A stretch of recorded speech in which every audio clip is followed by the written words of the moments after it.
இந்த மைவித்ரி ஆட்ஸை பற்றி சொல்லணும்னா இப்போ நிறையவே அப்டேட்ஸ் வந்துட்டே இருக்கு. நிறைய யூடியூப் வீடியோஸ் போட்டுட்டு இருக்காங்க, டெலிகிராம் லைவ் வந்துட்டு இருக்கு, வாட்ஸ்அப் ஃபார்வர்டட் மெசேஜஸ் வந்துட்டு இருக்கு, நிறையவே கமெண்ட்ஸ் வந்துட்டு இருக்கு. ஆனால் இது சொல்லணும்னா ஆக்சுவலி மைவித்ரி ஆட்ஸ் வந்து இப்போ ஓஎம் மெம்பர்ஸும் பிஎம் மெம்பர்ஸும் மட்டும்தான் கான்சென்ட்ரேட் பண்ணுறாங்க. சிஎம் மெம்பர்ஸே இல்லை, அவங்களுக்கு லாஸ்ட் ப்ரியாரிட்டி தான். ஏன்னா ஆல்ரெடி அவங்க லட்சக்கணக்கு பே பண்ணி வச்சிருக்காங்க.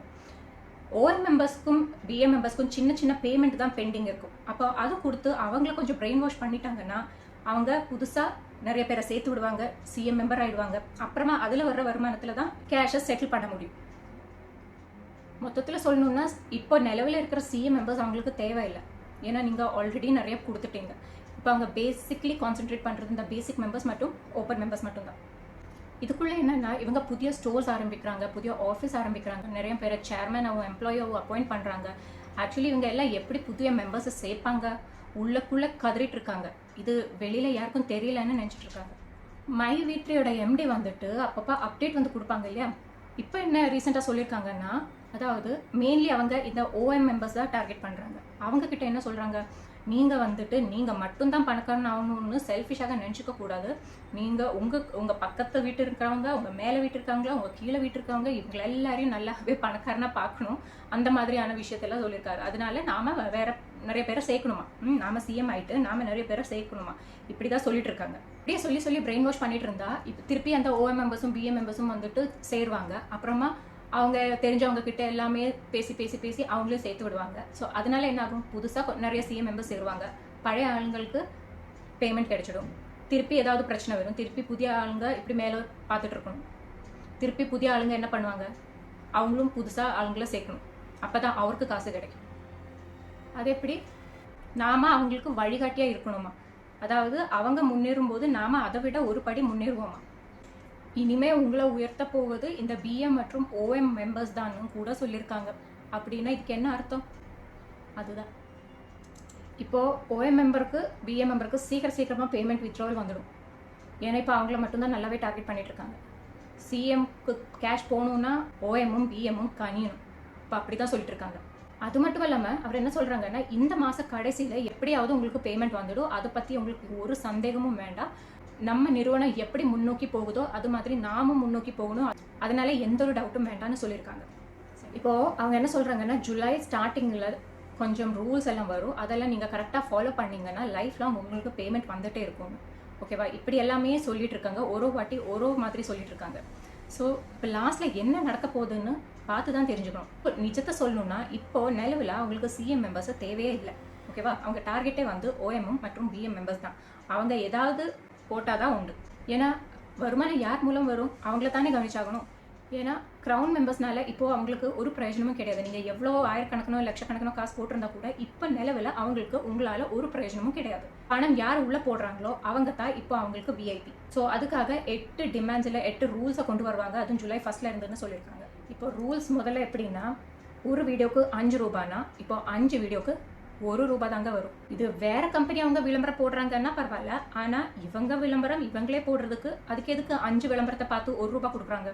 இந்த விளம்பரம் வந்துட்டு மைவித்ரி ஆட்ஸில் இல்லாதவங்க கூட பார்த்து அட்லீஸ்ட் இவங்க சேல்ஸ் இம்ப்ரூவ் பண்ணலாம். ஆல்ரெடி மெம்பராக இருக்கிறவங்க இந்த ஆட்ஸை ரிப்பீட்டடாக பார்க்கறதுனால இவங்க சேல்ஸ் அதிகரிக்குமா? ஆல்ரெடி பைசா போட்டவங்க இதுக்காக இவங்களோட ப்ராடக்ட் இன்னுமே வாங்குவாங்களா? ஸோ இந்த ஆட்ஸ் பார்க்குறதுல என்ன இவ்வளோ யூஸ் இருக்குன்னு எனக்கு தெரியல. சும்மா இதுக்கு நம்ம பைசா கொடுக்கணும், ஏதாவது வேலை பார்த்துட்டே இருக்கட்டுமே நினச்சி கொடுக்குறாங்களா தெரியல. அப்புறம் ரெண்டாவது வந்துட்டு இந்த கேஒய்சி அப்டேட் ஆமாம். நீங்கள் ஆல்ரெடி கேஒய்சி அப்டேட் பண்ணியிருந்தா கூட ஏதோ செல்ஃப் டிக்ளரேஷன் ஃபார்ம் சப்மிட் பண்ணணும்னு சொல்லியிருக்காங்க. இப்போ அடுத்தது வந்துட்டு இந்த டைம் சேவர் பிளானை அவங்க எடுத்துகிட்டு போகிறாங்களா. டைம் சேவர்னு உங்களுக்கு தெரிஞ்சிருக்கும் இல்லையா. அதாவது இப்போது நீங்கள் கேஷ் ஏர்ன் பண்ணிட்டு இருக்கீங்க ஆட்ஸ் பார்த்துட்டு, இப்போ உங்கள் கீழே நிறைய பேரை சேர்த்து விட்டீங்கன்னா உங்களை அட்லீஸ்ட் அந்த பார்க்குற ஆட்ஸோட டைம் லைக் 1.5 hour உங்களால் கம்மி பண்ணிக்க முடியும். ஸோ 3 hour பார்த்துட்டு இருந்த வீடியோஸும் வந்துட்டு உங்களுக்கு 1.5 hourலேயே பார்த்து அந்த க்ரௌன் மெம்பர்ஸ்க்கு 480 சம்திங் அந்த ருபீஸ் உங்களுக்கு கிடைச்சிடும். ஓகேவா, இப்போ அந்த பிளானையே தூக்க போகிறாங்களாமா. அது மட்டும் இல்லாமல் இப்போ வீக்லி 1 day ஹாலிடே கூட இருக்குங்க, அதுவும் செவ்வாய்க்கிழமை. ஓகேவா, அது எதுக்கு ஹாலிடே கொடுக்குறாங்களோன்னு தெரியல. ஸோ அந்த ஒரு நாள் வருமானம் அவங்களுக்கு மிச்சமாகும் அப்படின்னு கூட இருக்கலாம். வீக்லி ஒன்ஸ் இப்போ ஹாலிடே போட்டிருக்காங்க. ஸோ அந்த நாளைக்கு உங்களுக்கு ஒரு பேமெண்ட்டுமே வராது. க்ரௌன் மெம்பர்ஸ்னு முதல்ல 7 பேரை சேர்த்துட்டு இருந்தீங்க, இனிப்போ 7 இல்லை, நெக்ஸ்ட் 14 பேரை சேர்த்து விடணும்.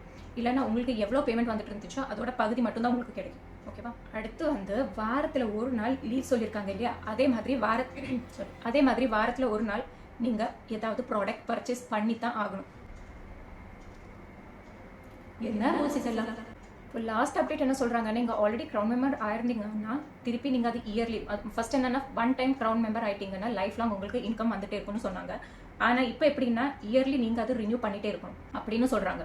ஸோ இது எப்படின்னா ஒரு க்ரௌன் மெம்பர் 480 ரூபாய் சம்பாதிச்சுட்டு இருந்தாங்கன்னா மாசத்துல அவங்களுக்கு இப்போ வீக்லி ஒன்ஸ் ஹாலிடே கொடுத்தாங்கன்னா 4 நாளைக்கு ஹாலிடே ஆச்சா.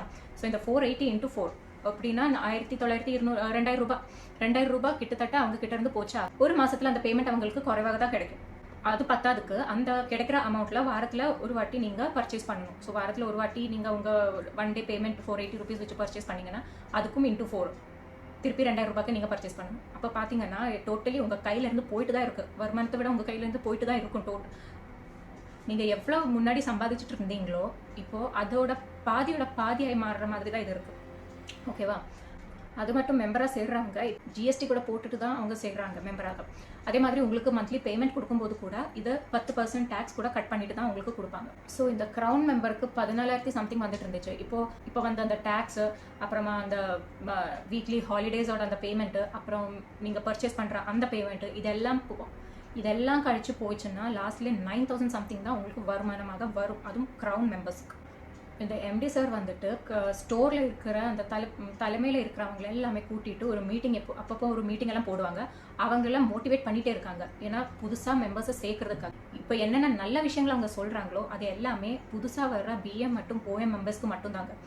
ஓகேவா? இப்போ இந்த ரூல்ஸ் கொண்டு வந்திருக்காங்களே இதுதாங்க நம்ம ஆல்ரெடி சேர்ந்த க்ரௌன் மெம்பர்ஸுக்கு இந்த ரூல்ஸ் தாங்க ஒரு பெரிய பேட் நியூஸ். ஸோ இந்த புதுசாக வந்திருக்கிற இந்த ரூல்ஸ் இது மேபி ஜூலை ஃபர்ஸ்ட் வீக்கில் இருந்து அப்டேட் ஆகலாம். ஸோ அதை எம்டியோட சேனலில் ஒஃபிஷியலாக சொல்லுவாங்கன்னு நினைக்கிறேன். இந்த நெக்ஸ்ட் மந்த் ஸ்டார்டிங்லேருந்து மேபி இந்த ரூல்ஸ் எல்லாமே அப்ளிகேபிள் ஆகலாம். ஸோ நீங்கள் நினைக்கலாம் ஃபெப்ரவரியிலேருந்து இவ்வளோ லேக்ஸ் இப்போ எங்களுக்கு கிடைக்கணும், இவ்வளோ பெண்டிங்னா எனக்கு தோணல அந்த பழைய பேமெண்ட் வரும்னு.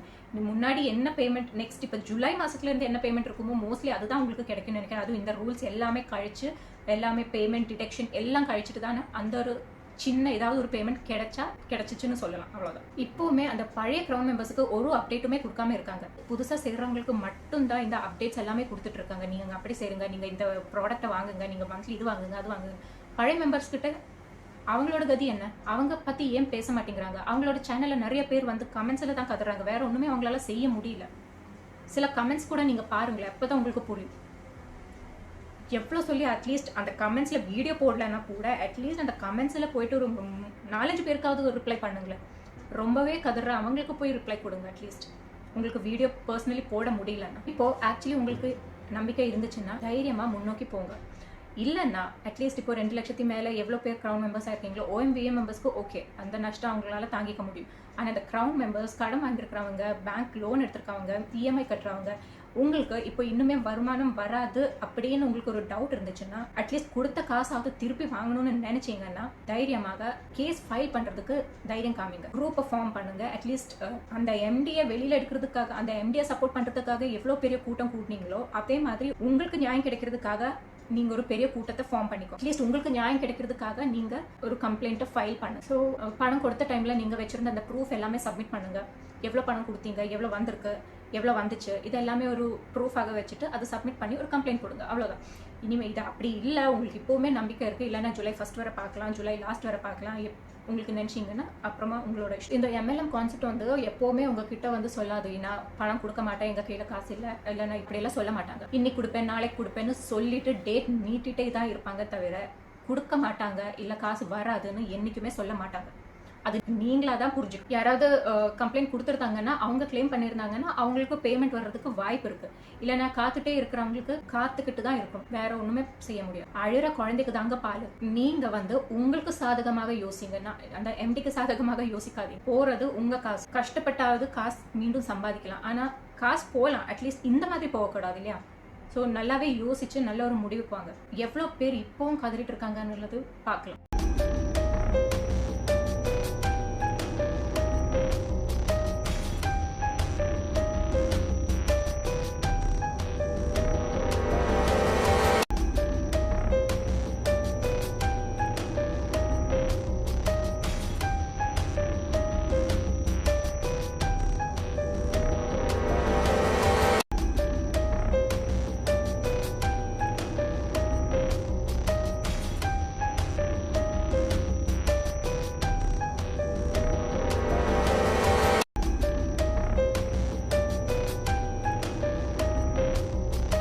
பார்த்துட்டு அது புரிஞ்சிருக்கணும்னு நினைக்கிறேன். மீண்டும் இன்னொரு அப்டேட்டில் நெக்ஸ்ட் வீடியோவில் பார்க்கலாம். நன்றி, வணக்கம்.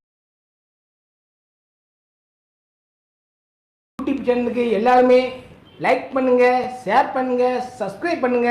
அந்த பெல்லுங்கிற பட்டன் இருக்கும், உங்க பொண்ணான கையால் அந்த பெல்லை மட்டும் கொஞ்சம் அமுக்கிடுங்க.